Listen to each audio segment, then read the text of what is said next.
शुरुआत होती है एक स्कूल से जहाँ बच्चे आराम से बैठे खाना खा रहे थे। सभी लोग बहुत खुश थे कि तभी अचानक एक लड़की की आंखों में नीली रोशनी चमकने लगी। उसका शरीर भी कपकपाने लगा मानो उसे कोई दौरा पड़ा हो। इसके बाद वो धड़ाम से बेजान सी होकर नीचे गिर पड़ी और जब टीचर्स ने पास जाकर देखा तो उसकी मौत हो चुकी थी। किसी को समझ नहीं आ रहा था कि आखिर उसके साथ हुआ क्या। जल्द ही साइंटिस्ट्स ने टेस्ट करने के बाद पता लगाया कि ये एक वायरस है जो सिर्फ बच्चों में फैलता है। काफी कोशिश करने के बाद भी इसका कोई इलाज ढूंढ पाना नामुमकिन साबित हो रहा था और देखते ही देखते दुनिया भर के 90% बच्चे इस खतरनाक वायरस की चपेट में आ गए जिन्हें दुनिया के अच्छे से अच्छे डॉक्टर तक बचा ना सके। इसके बाद हम अमेरिका के प्रेसिडेंट को देखते हैं जो भाषण देते हुए बता रहे थे कि उनका बेटा खुद इस वायरस की चपेट में आ चुका है और उन्हें उम्मीद है कि इंसान हमेशा की तरह इस मुसीबत का भी तोड़ जरूर निकाल लेंगे। इसके लिए सीसीडी नाम का एक स्पेशल डिपार्टमेंट भी बनाया गया। खैर फिर हम रूबी नाम की एक लड़की को देखते हैं जिसके माँ बाप उसका जन्मदिन मना रहे थे, तोहफे दे रहे थे। वो उसके सामने ऐसे दिखा रहे थे मानो सब कुछ बढ़िया है, लेकिन असलियत में रूबी भी उस वायरस की चपेट में आ चुकी थी। अब उसके माँ बाप को डर था कि वो उसे खो न दे। उसी रात रूबी को अकेले अपने कमरे में नींद नहीं आ रही थी तो वो उठकर अपनी माँ की बगल में जाकर लेट गई और उनका हाथ थाम लिया। लेकिन तभी अचानक उसकी आंखों में ऑरेंज कलर की रोशनी चमकी जिससे रूबी काफी ज्यादा घबराकर अपने कमरे में भाग गई। अगली सुबह जब रूबी उठी तो उसे तो हमेशा की तरह सब नॉर्मल लग रहा था, लेकिन जैसे ही उसकी माँ ने उसे देखा तो वो पूछने लगी, ये लड़की कौन है तू और घर में कैसे घुस गई? उसकी माँ को वो बिल्कुल भी याद नहीं थी। इस पर रूबी ने कहा कि मैं आपकी बेटी हूँ, मुझे कैसे भूल सकती हैं आप? ये देखिए ये गिफ्ट कल रात को दिया था आपने मुझे। लेकिन रूबी की माँ को लगा कि शायद ये कोई बीमार बच्ची है जो पुलिस से बचकर भाग रही है, जिसके बाद उसने रूबी को सीडीसी की टीम के हवाले कर दिया। रूबी बेचारी रोती बिलखती रही, लेकिन सीडीसी की टीम वाले उसे जबरदस्ती एक बस में बिठा कर ले गए। बस में उसी की तरह काफी सारे बच्चे बैठे हुए थे और एक गार्ड हाथ में बंदूक लिए खड़ा था मानो ये बच्चे नहीं कोई टेररिस्ट हो। जल्द ही बस सीडीसी के हेडक्वार्टर्स में पहुंच गई। यहाँ काफी जबरदस्त सिक्योरिटी थी, जिसके बाद बच्चों को एक एक करके लाइन में अंदर भेजा गया। लेकिन एक लड़का जब सादा सवाल जवाब करने लगा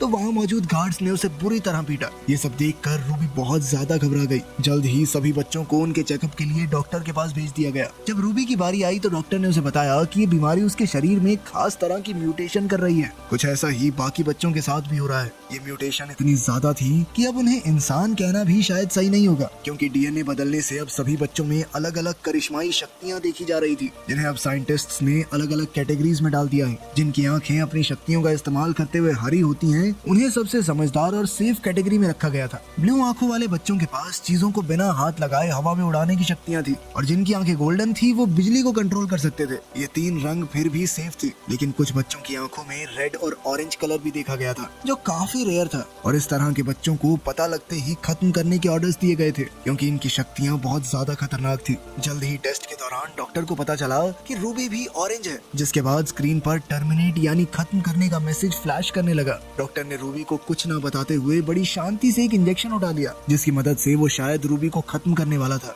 रूबी को एहसास हो गया था कि कुछ तो गड़बड़ जरूर है, जिसके बाद उसने भागने की कोशिश तो की, लेकिन डॉक्टर ने तुरंत उसे पकड़ लिया। पर इससे पहले कि वो उसे इंजेक्शन लगा पाता, रूबी ने डॉक्टर का हाथ पकड़कर कहा कि वो ऑरेंज नहीं ग्रीन है। इस दौरान उसकी आंखों में ऑरेंज कलर भी चमका, जिसके बाद डॉक्टर ने चुपचाप रूबी की फाइल में उसका कलर ऑरेंज से ग्रीन कर दिया। इसका मतलब ये था कि रूबी के अंदर किसी के भी दिमाग पर काबू पाने की शक्ति है।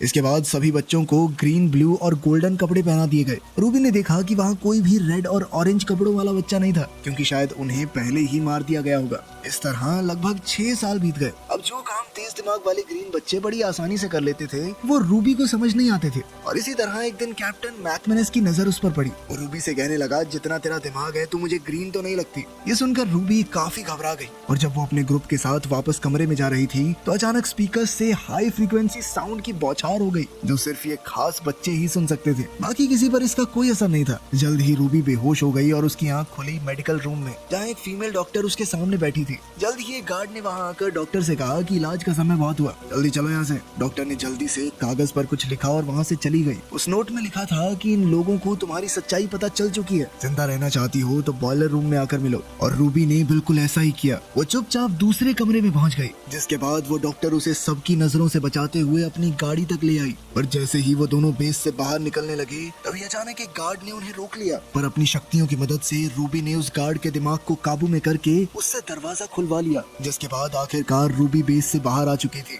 वो कई सालों बाद बाहर की दुनिया को देखकर काफी खुश थी, जिस पर डॉक्टर ने उसे बताया कि अब बाहर की दुनिया में जवान लोग बचे ही नहीं थे और इसलिए कई लोग तो ये शहर तक छोड़कर चले गए थे। तभी रूबी ने अपने माता पिता से मिलने की इच्छा जाहिर की, जिस पर डॉक्टर ने कहा कि ये बहुत खतरनाक होगा। साथ ही उस डॉक्टर ने उसे एक GPS लॉकेट दिया, जिसका इस्तेमाल रूबी को मुसीबत के वक्त करना था, ताकि डॉक्टर और उसके साथियों को उसकी लोकेशन का पता चल सके। साथ ही डॉक्टर ने उसे बताया कि वो उसे एक कैंप में ले जा रही है, जहाँ रूबी जैसे कई और बच्चे भी मौजूद हैं।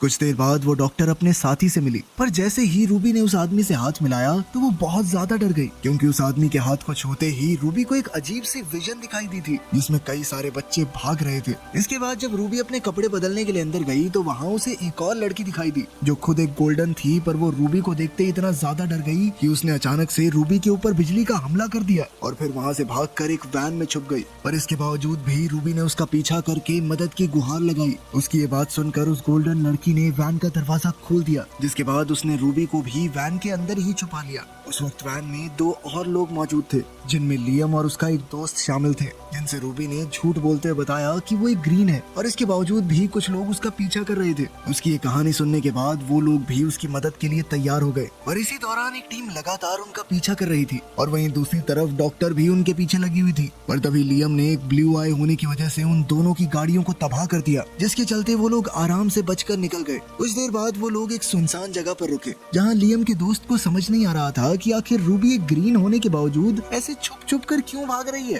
क्योंकि उसके मुताबिक रूबी किसी के लिए कोई खतरा नहीं थी। पर अपनी सच्चाई को जानते हुए रूबी के पास इस सवाल का कोई जवाब नहीं था और इसीलिए उसने इस बात पर गुस्से से जवाब दिया कि अगर तुम लोगों को मेरी मदद नहीं करनी तो जल्दी जल्दी बता दो, मैं चली जाऊंगी यहाँ से। जिस पर लियम ने उसे शांत कराते हुए बताया कि वो सभी लोग एक खास जगह जा रहे हैं, जहाँ एक ऑरेंज आंखों वाला लड़का है जो उन सभी को सुरक्षित रख सकता है, और अगर रूबी चाहे तो वो भी उनके साथ आ सकती है। ये सुनते ही रूबी तुरंत ही इसके लिए तैयार हो गई। रास्ते में रूबी ने लियम से पूछा कि आखिर वो बेस से क्यों भागे हैं, जिस पर लियम ने उसे बताया कि असल में उन सभी पर अजीब अजीब से एक्सपेरिमेंट्स किए जाते थे, जिसके जरिए सरकार उन सभी बच्चों की एक आर्मी बनाना चाहती है, जिसका इस्तेमाल दुश्मनों के खिलाफ किया जा सके। और इन्हीं सब चीजों के चलते उन सभी ने बेस से भागने का प्लान किया था। उधर उस डॉक्टर को भी पकड़ लिया गया था, जिसने रूबी को ग्रीन होने का सर्टिफिकेट दिया था, और थोड़ी पूछताछ के बाद उसे मार दिया गया। उसी रात सोते हुए अनजाने में रूबी का हाथ लियम के हाथ से टकरा गया, जिसके बाद उसे लियम की सभी यादें दिखाई दे रही थी कि कैसे उसने बेस से भागते हुए कई सारे बच्चों को बचाने की कोशिश की थी, लेकिन वो इसमें नाकामयाब हो गया था। अगली सुबह उस गोल्डन लड़की ने रूबी को एक लाल ड्रेस दी, जिसमें वो बहुत ही खूबसूरत लग रही थी। इसके बाद वो सभी लोग दोबारा वैन में बैठकर अपनी मंजिल की ओर निकल गए, जहाँ रास्ते में प्रेसिडेंट के बेटे की एक रिकॉर्डिंग चल रही थी, जिसमें वो कह रहे थे कि अगर मैं ठीक हो सकता हूँ तो तुम क्यों नहीं।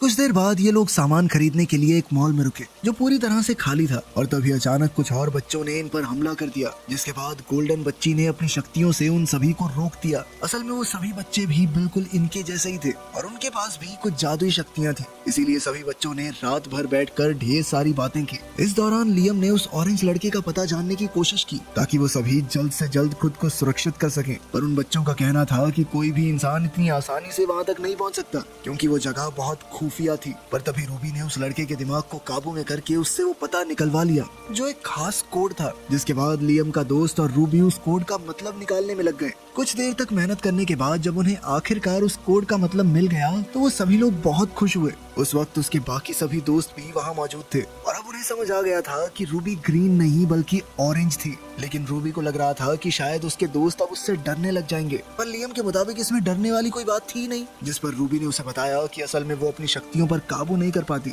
और अगर उसने अपनी शक्तियों का इस्तेमाल किसी पर अचानक से कर दिया तो उस इंसान की मौत भी हो सकती है। इसके बाद ये सभी लोग आगे बढ़ते रहे, पर कुछ देर चलने के बाद ही अचानक फौजी जैसे कपड़े पहने हुए बच्चों ने उन पर हमला कर दिया, और तभी उनमें से एक ने लियम को पहचान लिया। जिसके बाद अपनी बातचीत के दौरान लियम ने उन्हें बताया कि वो बस रहने के लिए एक सुरक्षित जगह चाहते हैं। उसकी ये बात सुनकर वो बच्चे उन्हें अपने साथ ऑरेंज लड़की के पास ले आए, जो असल में कोई और नहीं बल्कि प्रेसिडेंट का बेटा ही था, और वो रूबी और उसके साथियों को देखकर काफी खुश था। जिसके बाद उसने बताया कि असल में प्रेसिडेंट ने सबसे झूठ बोला था कि वो पूरी तरह से ठीक हो चुका है, और असलियत में उसके ऊपर कई सारे एक्सपेरिमेंट किए जा रहे थे, और जब कोई भी एक्सपेरिमेंट सही नहीं चला तो सरकार ने कैंप बनाकर बच्चों को वहाँ रखना शुरू कर दिया। साथ ही उसने रूबी से वादा भी किया कि वो उसे अपनी शक्तियों का इस्तेमाल करना सिखाएगा। इसके बाद रूबी ने धीरे धीरे अपनी शक्तियों को जानना शुरू किया, और अब वो उन पर काबू पाना भी सीख रही थी कि तभी एक दिन जब वो बहुत ज्यादा उदास थी तो वो ऑरेंज लड़का उससे मिलने के लिए आया और उसने रूबी से कहा कि सिर्फ एक ऑरेंज ही दूसरे ऑरेंज को समझ सकता है। और ये कहते ही उसने रूबी का हाथ पकड़ लिया। पर ठीक उसी वक्त लियम ने उन दोनों को देख लिया जो उसे बिल्कुल पसंद नहीं आया। इधर रूबी का हाथ पकड़कर वो लड़का उसकी सभी यादों को देख पा रहा था, जिसके जरिए उसे पता चला कि आखिर उस रात रूबी के साथ क्या हुआ था। असल में जब रूबी रात को अपने माता पिता के पास गई तो उसने अनजाने में उनका हाथ पकड़कर उनकी सारी यादें मिटा दी थी, जिसके चलते वो दोनों उसे भी भूल गए।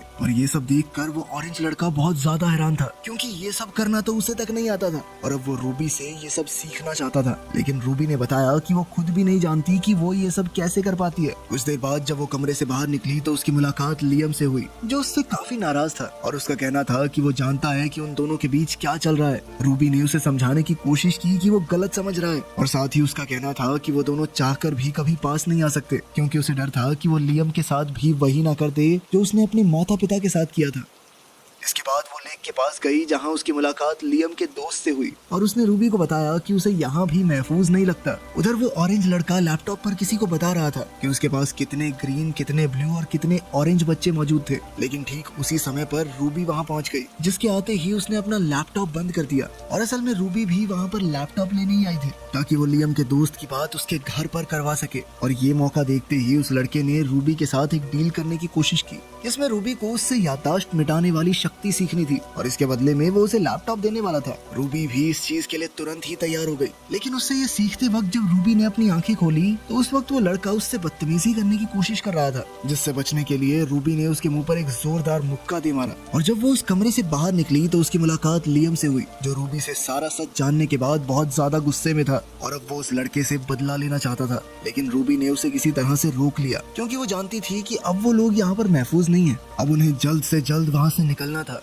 उसी रात जब वो लोग वहाँ से भाग रहे थे तभी वहाँ बेस कैंप का जनरल पहुँच गया, जिसके साथ वो ऑरेंज लड़का भी था। और अब जाकर उन बच्चों को पता चला कि असल में ये ऑरेंज लड़का भी है तो अपने बाप का ही वफादार। वो ज्यादा से ज्यादा बच्चों को इकट्ठा करके उनकी एक फौज बनाना चाहता था। इसके बाद उसने लियम को अपने काबू में किया और फिर उसे बेरहमी से पीटना शुरू कर दिया। पर तभी रूबी ने कमांडर को काबू में करके उसे खत्म कर दिया, जिसके ठीक बाद उस गोल्डन लड़की ने भी अपनी शक्तियों की मदद से बाकी फौजियों पर हमला बोल दिया। इसके बाद रूबी ने अपने बाकी तीनों साथियों को वापस जाने को कहा, जिसके बाद वो उस ऑरेंज लड़के के सामने अकेली ही खड़ी हो गई। फिर उसने पूरी फौज को काबू में करके उनकी बंदूकें उस लड़के की तरफ तान दी और तभी उस लड़के ने दोबारा काबू करके उन सभी को आपस में ही लड़वा दिया। रूबी की लाख कोशिशों के बावजूद उस लड़के ने रूबी पर भी काबू पा लिया, जिसके बाद लड़के का कहना था कि वो रूबी के अंदर से सारी उदास यादों को मिटा देगा और फिर उसके साथ पूरी दुनिया पर राज करेगा। तभी रूबी अचानक से होश में आई और उसने ऊपर उड़ रहे एक हेलीकॉप्टर को काबू करके उस लड़के पर गिरा दिया, जिसके बाद एक दूसरे हेलीकॉप्टर ने रूबी पर हमला करने की कोशिश तो की,